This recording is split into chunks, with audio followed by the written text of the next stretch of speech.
अब सिर्जना वाचन गर्नको लागि मस्कोबाट एकदमै क्रियाशील भाइ हिमाल बम भाइ सुनिएको छ?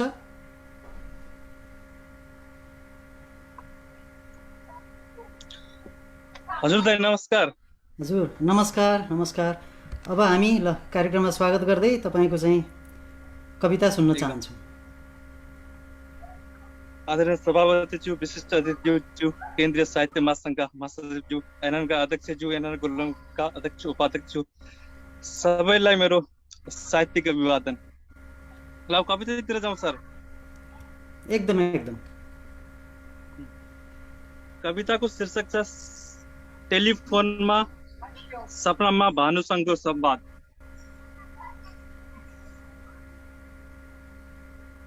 ट्रिङ ट्रिङ ट्रिङ।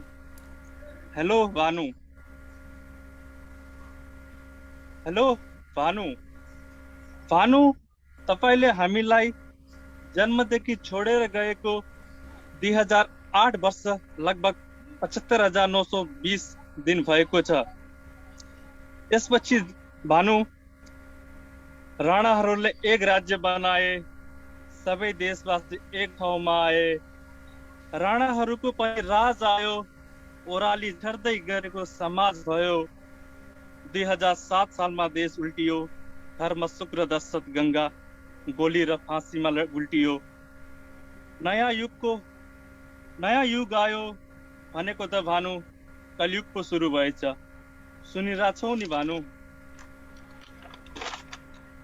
अनि भानु, तपाईँ गएपछि शाही राजाहरूले पनि खुब मौज मस्ती गरे नि।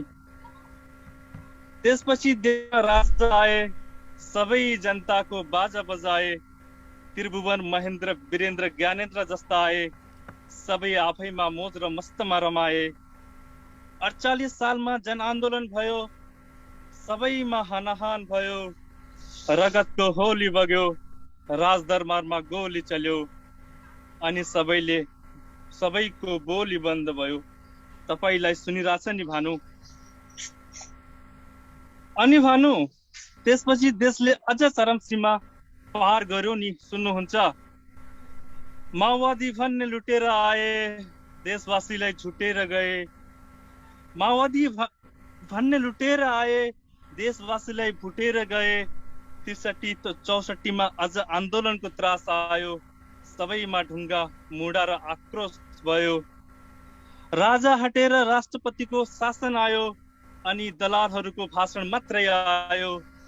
स्वतन्त्र गणतन्त्र लोकतन्त्रको नारा लायो, यसैमा नेपाली जनताको सपना सारा लाग्यो। लोकतन्त्रहरू आएको भनेको त लुटतन्त्र पो आएछ भानु। तपाईलाई सुनिरहेछ नि भानु।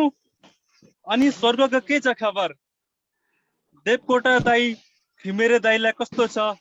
अनि मदन भण्डारीलाई र बिपी दाईलाई तपाईको पिढीले देशलाई खेलौना बनाए नि भनेर भनिदिनु होला।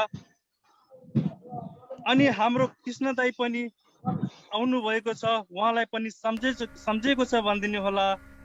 मेरी आफ्नै हजुरआमा पनि गएको फागुन 7 गते प्रजातिङ भएर त्यहाँ आउनु भएको छ। उहाँले पढ्ने रावणको किताब यही छुटेछ,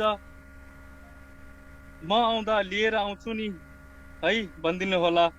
त्यत्तिकैमा नेटवर्क गयो अनि निन्द्रा खोल्यो। धन्यवाद।